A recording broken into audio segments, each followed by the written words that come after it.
Olá, famílias! É com grande prazer que estamos aqui reunidos para mais um podcast Diálogos no Jardim. Eu sou a professora Elaine Cobos, responsável pela equipe de orientação educacional do Liceu. E, atualmente, a escola ela conta com mais de 10 membros na equipe, inclusive uma psicóloga escolar. E o objetivo da orientação educacional é auxiliar os estudantes, professores e famílias na formação integral de nossas crianças e jovens, não é? Em outras palavras, o que significa isso? Na caminhada, nesse percurso da educação básica, ajudar nossos estudantes tanto no desenvolvimento cognitivo, físico, motor e social. Aí eu conto com uma equipe super competente para esse processo todo. Para isso, hoje, a intenção é dialogar com os nossos convidados sobre um tema que sempre está em pauta nas nossas reuniões com os pais, que é a construção do hábito de estudos. Não é, orientadores que estão aqui presentes? Isso mesmo. Né? E, para iniciar nossa conversa de hoje, eu vou convidar a nossa orientadora educacional, a professora Sara. Sara, bem-vinda. Muito obrigada. Que atende as crianças do Ensino Fundamental 1. Professora Sara, agora vai a pergunta. Como a família pode ajudar na construção de bons hábitos de estudo? Olá, famílias. Olá, meus companheiros de trabalho. São muitas as dicas para criar hábitos de estudo. Mas a primeira, vamos dizer assim, seria um ambiente agradável. As crianças, elas se distraem, principalmente os pequenos, se distraem com facilidade. Começando lá no 2º ano, eles se distraem com várias coisas. Então, a família precisa desse olhar, ela precisa desse cuidado com os pequenos. Porque a criação do hábito de estudo, essa construção, começa desde pequeno. Não só quando estão lá no ensino médio, mas desde pequenos. Então, um ambiente claro, um ambiente sem distração, um ambiente que o aluno já tenha de fácil acesso aos materiais que ele vai necessitar naquele momento. Então, são coisas simples, mas de extrema importância, principalmente com as crianças menores. Obrigada, Sara. Principalmente nesse período pós-isolamento social, onde nós aqui fizemos uma pesquisa, identificamos que muitos dos nossos estudantes faziam lição no sofá, deitado na cama, não é mesmo, pessoal? Então, isso é fundamental. E eu queria saber, Márcia, lá no Ensino Fundamental 2, o ambiente faz a diferença para criar bons hábitos de estudo? Certamente. Boa noite, Olá a todos. Eu sou a Márcia, uma das orientadoras do Fundamental 2, e a partir do 6º ano eles começam a ter um pouquinho mais de liberdade e querer conquistar um pouco mais de autonomia. Nesse momento, Elaine, eu acredito que o importante é a supervisão da família, permitindo que eles testem ou tomem algumas decisões, mas que eles sejam constantemente monitorados, supervisionados, principalmente na remoção de distratores, como celulares, computadores. Na percepção deles, podem não ser empecilhos, mas, conforme eles vão estudando, eles passam a sentir algumas dificuldades e não ter sucesso no estudo por causa desse acesso. Eles param muitas vezes para ver a mídia, o celular apita, para checar um WhatsApp. O ideal é que a família faça combinados. Olha, deixa o seu celular aqui por um período de tempo, daqui a pouco você vem. Pode até ser uma pequena recompensa para ele, poder ver uma mensagem ali dali a meia hora, 40 minutos. Sim, obrigada, Márcia. É como quando vem para a escola. Eles se preparam para vir para a escola e a escola tem todo estruturado o ambiente. Então, em casa é similar, não é mesmo? Exatamente. E é interessante, eu vou agora perguntar para o professor Renato, que os pais, geralmente, eles acham que tem que acompanhar, supervisionar, organizar o ambiente de estudo só no Fundamental 1 e 2. Aí chega no médio, Renato? Já está tudo mocinho, mocinha. É isso mesmo? No médio, pode deixar para lá? Você estuda onde bem entender? O que você, como na sua experiência, pode ajudar as famílias a refletirem? Olá, famílias, tudo bem? Eu sou o professor Renato, eu sou um dos orientadores das turmas de ensino médio. Olá, Elaine. Olá, Sara. Olá, Márcia. Bom, de fato, algumas famílias imaginam que no ensino médio os alunos podem ficar mais à vontade. Só que a gente sabe que é muito importante essa aproximação, esse acolhimento das famílias. E é óbvio que o ambiente de estudos é um local legal para as famílias poderem acolher as crianças, né? No início do estudo das crianças, perguntar se não está faltando nada, se não precisa comer alguma coisa, se já foi ao banheiro. É sempre legal ter essa preocupação, mas no sentido de acolhimento. E como aqui no ensino médio a gente já inicia as aulas no contraturno, eventualmente, corriqueiramente, para ser um pouco mais sincero, os alunos acabam estudando à noite, no momento em que a casa está mais povoada, no momento que o papai e a mamãe já estão lá. Então é muito importante que todo mundo perceba que no momento de estudo é importante que a casa esteja silenciosa, que o ambiente seja prazeroso, justamente para que a gente não tenha esses grandes distratores que tão bem trataram a Sara e a Márcia. Obrigada, professor Renato. Então, famílias, olha quantas dicas importantes. Então, um ambiente para estudo, iluminado, de preferência uma mesa, uma cadeira e sem distratores. E vale, como diz a professora Márcia, bater um papo com seus filhos, né, filho ou filha, e fazer combinados. Não é isso, pessoal? Agora, Márcia, vou te fazer uma pergunta que também nos nossos atendimentos, nos diálogos, tanto com estudantes, professores e família, aparece que, né, para a gente discutir bastante, que é a questão do planejamento. Então, eu vou, além do ambiente, você acha que o planejamento é essencial? Sim, o importante nessa faixa etária, assim como em todas, é que eles passem a ter horários destinados ao estudo. É muito comum que eles cheguem e achem que o estudo é apenas fazer aquilo que foi dito pelo professor, a lição de casa, pura e simplesmente, e não é isso.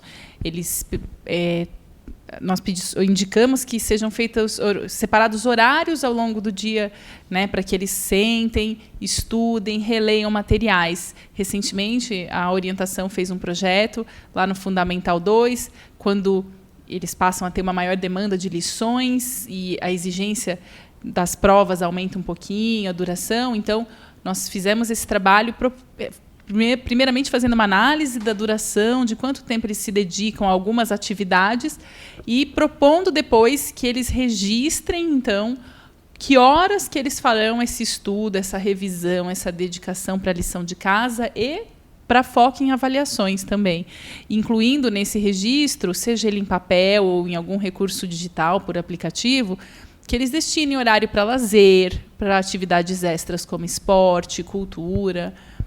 E, nesse momento, o diálogo com a família é essencial, pois eles têm até a questão do deslocamento para chegar em casa, higiene pessoal, e esses horários têm que ser contabilizados no planejamento.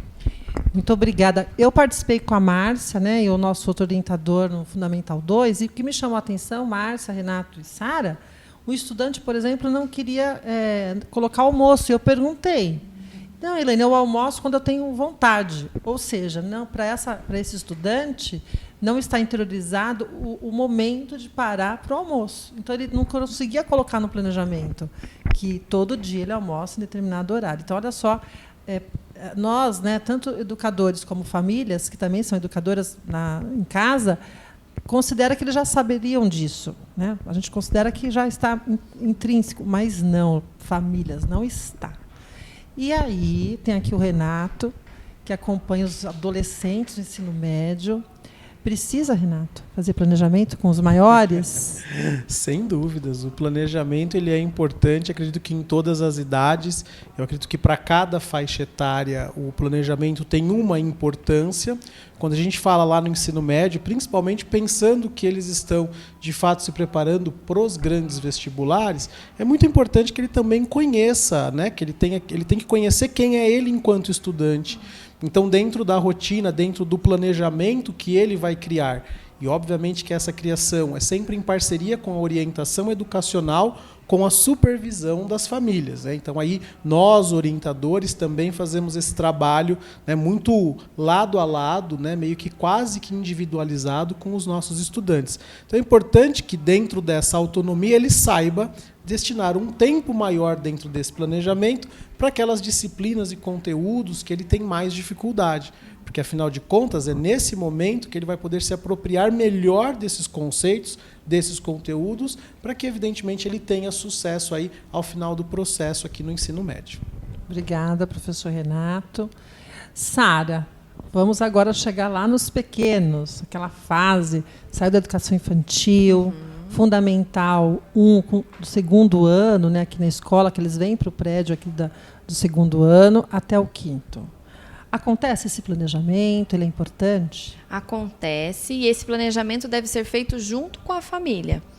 Acredito e acho muito importante salientar sobre quando os pais forem até mesmo inscrever as crianças em atividades extras, os pais também precisam pensar na rotina de estudo da criança. Não é mesmo? Porque Concordo. são muitas atividades. Em alguns momentos, nós já vimos alunos, já fizemos atendimentos com alunos com 8, 9, 10 atividades extras. E aí, claro que a criança estará cansada, então é importante, junto à criança, né, vamos selecionar realmente pelo menos um esporte, né, uma atividade de lazer no dia, e a família em conjunto, porque a criança precisa dessa conscientização também. É um planejamento em conjunto. Obrigada, professora Sara. Famílias. Então, ficou claro aqui que o planejamento é essencial, até para nós adultos. Cada um na sua faixa etária, com, né, as suas demandas pessoais, mas, de fato, chamar a criança, chamar o jovem para sentar, pôr na mesa, vamos dizer assim, qual é a rotina, como ele vai dividir o tempo, as prioridades, né? O que é prioridade?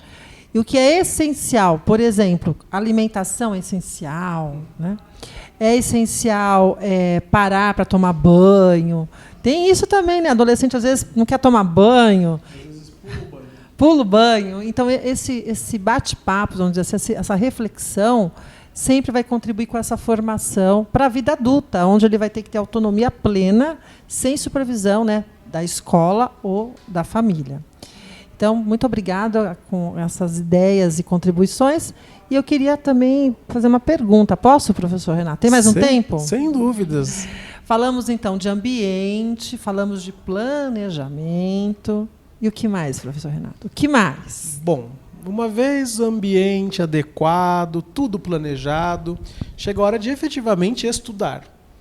E quando a gente fala em estudo, nós temos diversas técnicas. Por isso é muito importante que os alunos aprendam e se apropriem dessas técnicas ao longo da trajetória deles dentro da escola. Porque o que acontece? Quando ele fica mais velho, quando ele chega lá no ensino médio, ele já precisa ter todas essas técnicas relativamente bem apropriadas para que ele possa, dentro dessa rotina, dentro desse planejamento que ele criou, para que ele possa escolher as técnicas adequadas, principalmente pensando nas demandas de cada disciplina e também nas demandas individuais, porque cada ser humano ele é diferente.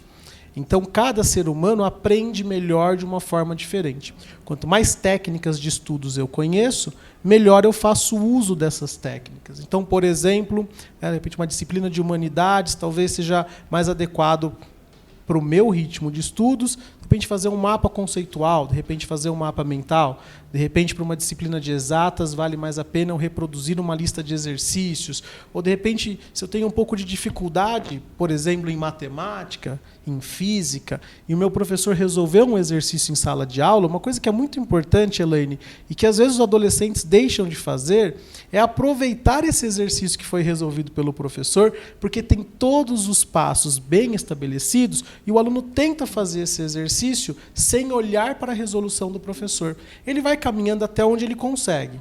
Chegou num determinado ponto que ele não consegue mais avançar, ele vai para a resolução do professor e vê só o passo seguinte. Ele não olha a resolução toda. E ele vai tentando, dessa forma, trabalhar essa construção do mecanismo de resolução. Que à medida que ele se apropria disso, com toda certeza, quando outros desafios surgirem semelhantes ao que foram propostos pelos professores, eles conseguem, né, caminhar de forma um pouco mais suave e tranquila. Isso, sem dúvidas nenhuma, ajuda muito os estudantes. Obrigada. Sara, pegando o gancho aqui do professor Renato, a lição de casa seria um começo para essas crianças aprenderem estratégias de estudo? Sim, a lição de casa é um começo, e um bom começo. Porque as nossas lições estão sempre relacionadas com o conteúdo que foi dado naquele dia.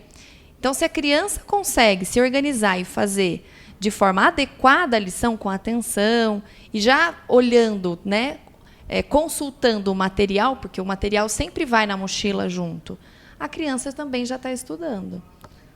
Parabéns aí pela questão do Fundamental 1, já desde, né, de pequenininho eles vão aprendendo estratégias aí de estudo por meio da lição de casa. E, com certeza, eu quero que a professora Márcia, como orientadora do Fundamental 2, possa tecer algumas palavras em relação a esse estudo, essas estratégias no ensino Fundamental 2, nessa fase aí, né, que eles estão entre a infância, a adolescência, no início do 6º ano, e depois, ao contrário, né, já quer ser mais adulto do que criança, sim, transitando para o médio. Márcia, com você. Sim. Elaine, é muito comum que eles cheguem no 6º ano com o conceito de que existem alunos inteligentes e alunos não inteligentes. E nós temos isso até no papel, né, disponibilizado pela orientação, e falo, não é uma questão de inteligência. Lógico que a afinidade de cada um, a característica interfere, mas eu falo para eles, todo aluno tem o seu caminho, né, a sua jornada. Cabe a você conhecer e experimentar aquilo que funciona. Então, no Fundamental 2, o que nós fazemos é mostrar para eles esses caminhos. Eu chamo isso um refinar mesmo das estratégias. Eu tento usar algumas analogias, como na academia, a diferença de você fazer um movimento e lesionar uma articulação, um ligamento, e fazer um movimento que vai te dar fortalecimento muscular. Porque é aquele ajuste, aquele detalhe de rever o exercício, de em uma correção, é comum os alunos na lição de casa deixarem em branco, aguardando a correção. E um dos processos que ajuda muito eles a aprenderem e reterem a informação é ir no material didático. Então, essa simples sugestão causa, né, uma grande diferença no processo de aprendizagem dele, nas sugestões que a gente faz. Então, a orientação no 6º ano tenta fazer, no 7º e no 8º, tenta fazer essa exposição das diversas estratégias que existem e que eles não têm que ficar se comparando com o outro, e sim ver aquilo que funciona para eles, que traz uma sensação de sucesso. Eu falo muito na questão da autoestima. O que eu fiz que fez com que eu tivesse orgulho do que eu aprendi, me trouxesse segurança na aula. Eu pergunto muito para eles, como que você se sentiu na hora de fazer a lição ou de fazer a avaliação? Porque é diferente você errar por um detalhe e errar porque não sabia por onde começar. E quanto mais eles vão para as avaliações se sentindo bem, é que a gente sabe que está no caminho certo para essa ou aquela estratégia. Obrigada, Márcia. Famílias, em suma, né, o que nós escutamos aqui dos nossos orientadores, que a escola ela já tem toda uma estrutura para esse desenvolvimento de bons hábitos de estudo. E a parceria de vocês é muito importante. Então, a lição de casa aqui na escola, nós temos, respeitando cada faixa etária, sempre imprimindo um ritmo, não é, Sara, Renato e Márcia? Por exemplo, nós trabalhamos com eles a questão do planner, ou a nossa agenda, antiga agenda, na minha época era agenda, né? A sua época era agenda? Na minha época já era agenda. Planner, não. Agora é planner. Planner. Mas só para descontrair aqui, a questão do registro. Então, anotar na agenda a lição de casa já dá um norte e já vai construir o quê? O planejamento. Então, ele já vai abrir lá naquele ambiente que vocês prepararam, famílias, para fazer a lição. Então, uma ação, uma atitude vai ligando a outra. Todas são importantes, né? E a questão da lição de casa, eu quero dar uma dica para as famílias. Quando o estudante para em casa, nesse ambiente que nossos orientadores aqui colocaram para vocês, com os materiais, né? Já coloca a garrafinha de água ali, desliga o celular. O que ele faz de fato? Ele vai ler o enunciado. Então, a leitura de enunciado é importante. Ele vai grifar os verbos de comando, né? Ou de comando. Então, o que quer dizer isso? Eu vou ter que escrever, eu vou relacionar, eu vou comparar algo, e ele vai tentar evocar da memória dele o que ele aprendeu com o professor, porque a lição de casa é sistematização ou ampliação de conceito. Como diz a Márcia, ele vai, se ele não encontrar a resposta, procurar no material didático. Isso tudo está mentalmente o cérebro se desenvolvendo. A leitura do material didático ela vai contribuir para fortalecer, para potencializar ainda mais esse aprendizado. Ele vai escrever a resposta. E os pais nos perguntam sempre, e se o meu filho não sabe fazer? Então, não faça por ele. A lição de casa é do seu filho ou da sua filha. Traga, né, peça para ele trazer, anotar, não entendi, não consegui. Porque também o professor ele vai ter condição de dizer assim, Márcia, isso foi explicado na sala de aula. Olha, isso é uma resposta simples, porque também, às vezes, os filhos, viu? Eu também, né, já fui professora, o aluno fala, professora, não entendi. Não entendeu ou não procurou? Porque alguns, não vamos generalizar, eles podem escolher o caminho mais fácil, escrever não sei. Mas esse vai e volta, esse feedback que vai constituindo esse estudante. Quando ele vai para a sala de aula, tem a correção. E quando ele faz essa correção, quando é pequenininho ainda, tem uma supervisão, a gente vai ensinando a fazer autocorreção, porque isso vai desenvolvendo autonomia. Essa correção, ele vai verificar se ele respondeu certo, se ele respondeu errado. E aí a gente está trabalhando esse ano o tema de autorregulação, né?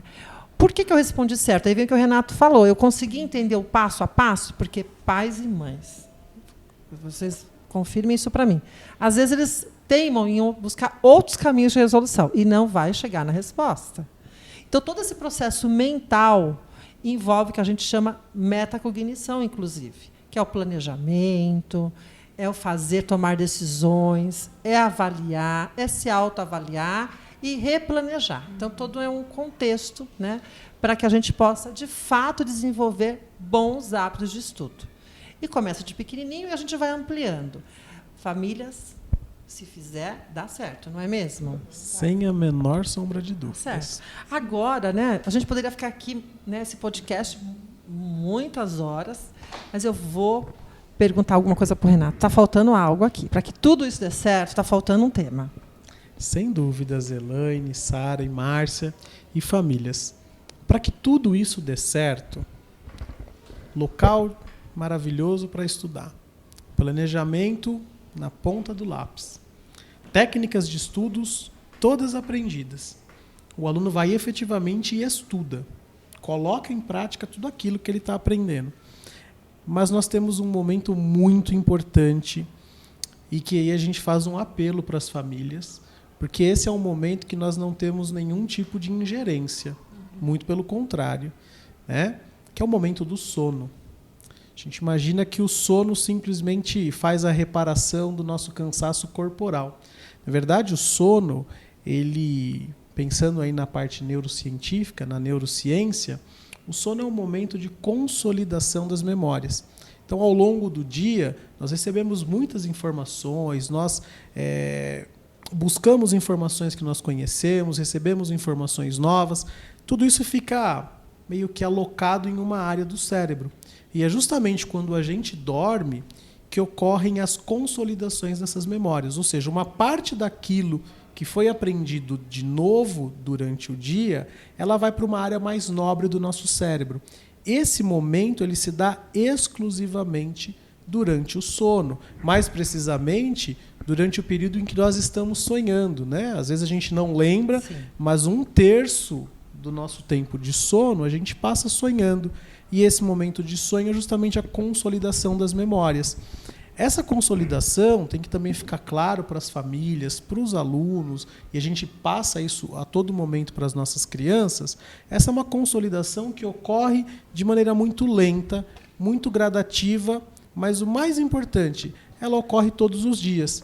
Então, todos os dias que nós estudamos, que nós nos desafiamos, nós temos a oportunidade de, num momento de sono adequado, de consolidar essas novas informações. E isso é, de fato, muito importante. Obrigada, professor. Sara, lá no Fundamental 1, né, as crianças estão dormindo no horário? Nem sempre. Nos atendimentos, nós ouvimos muito. Ai, está difícil dormir cedo, mas é muito importante estabelecer um horário máximo, né, para que as crianças durmam. E é importante também fazer uma rotina antes do sono. A criança precisa ter ali um momento de tranquilidade, para que o sono dela também seja tranquilo. Como o professor Renato comentou, o sono ele precisa ter uma qualidade. Aquele sono agitado também não é eficaz. Sim.